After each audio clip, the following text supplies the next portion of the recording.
English Idioms for Personality and Character from EspressoEnglish.net. Number 1. Armchair critic. Someone who makes comments or criticisms about a situation in which they aren't taking any action to help solve the problem. Imagine a person sitting in a big, comfortable armchair and making criticisms without getting up and taking action. Number 2. Busybody.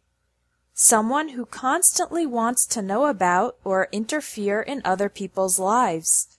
For example, my aunt is such a busybody. She's always asking nosy questions about my love life. Number 3. Cheapskate. Someone who hates to spend money, even when spending money is needed. John bought his mother a $5 gift for her birthday. I can't believe what a cheapskate he is.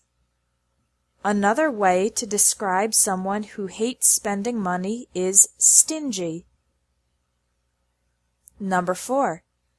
Couch potato. A lazy person who spends lots of time sitting or lying down, usually watching TV, playing video games, or something else that doesn't involve physical activity. Stop being a couch potato. Turn off the TV and go get some exercise. Number 5. Down to earth. Someone who is practical, sensible, and realistic. I like working with Janet because she's so down to earth. Her plans and expectations are very reasonable. Being down to earth is the opposite of being a dreamer, visionary, or having your head in the clouds. Number 6. Behind the times, or fuddy-duddy. Someone who is old-fashioned and has not adopted modern customs. My dad doesn't have an email address. He's a little behind the times. Fuddy-duddy is a more negative word. It is more of a criticism, whereas behind the times is more diplomatic. Number 7. Go-getter. An active, energetic person with initiative to pursue the things they want. You can't just wait for opportunities to be handed to you. You need to be more of a go-getter. Number 8. Goody-goody, or goody-two-shoes. Someone who always acts good, sweet, or nice and follows the rules perfectly. Mary was a goody-two-shoes in high school, but when she went to college she turned into a real rebel. The words goody-goody and goody-two-shoes are not compliments. They have the connotation of a person who always acts good and is a little bit arrogant about it, showing off their perfect behavior. An idiom for describing someone as good without this connotation of arrogance is a good egg. Number 9. Know-it-all, smart aleck, or wise guy. Someone who thinks they know everything and that their opinions or ideas are the best. I tried to give advice, but my know-it-all coworker wouldn't even listen. The idioms smart aleck and wise guy are similar, but imply that the person demonstrates their cleverness in an arrogant or sarcastic way. Number 10. A man of his word, a woman of her word, is a person you can trust because they tell the truth and keep their promises. If Gary said he'll be there at 6 o'clock, you can count on it. He's a man of his word. Number 11. Mover and shaker. An active person who helps their company, organization, or group make progress. Martha is the mover and shaker in the department.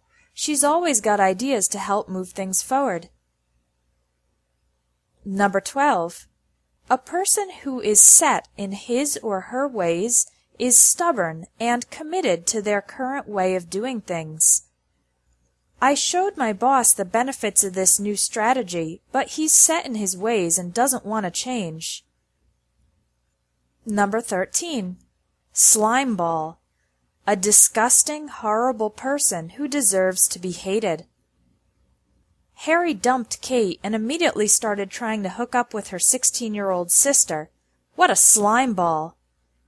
A person can be described as a slime ball in any context, not only romantic relationships.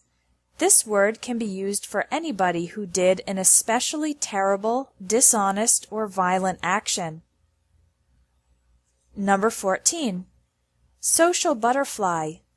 An extroverted person who loves to socialize with many people. I'm more reserved, but my mother is a social butterfly. Like a butterfly goes quickly from flower to flower, a social butterfly often goes around a room having conversations with many people. Number 15. A stickler for the rules is someone who strongly insists on something and wants or expects others to maintain the same standard.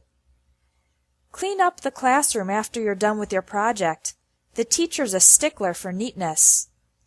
People are usually sticklers for some rule of correctness, such as neatness or cleanliness, punctuality, correct grammar, tradition, accuracy, etc. Number 16. Wet blanket. Someone who discourages or prevents fun or enjoyment for other people through negative actions or attitudes. Other idioms for this type of person include party pooper, spoil sport, killjoy, and a stick in the mud. Number 17.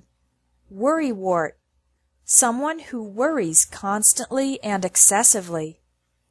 My mother's such a worrywart that if I don't call her every day, she starts imagining I've been killed in a horrible accident. To learn 260 common English idioms used in everyday spoken English, get the English Idioms ebook. You can download a free sample chapter in the link under this video. Thanks for watching English Tips from Espresso English. If you liked this video, please share it.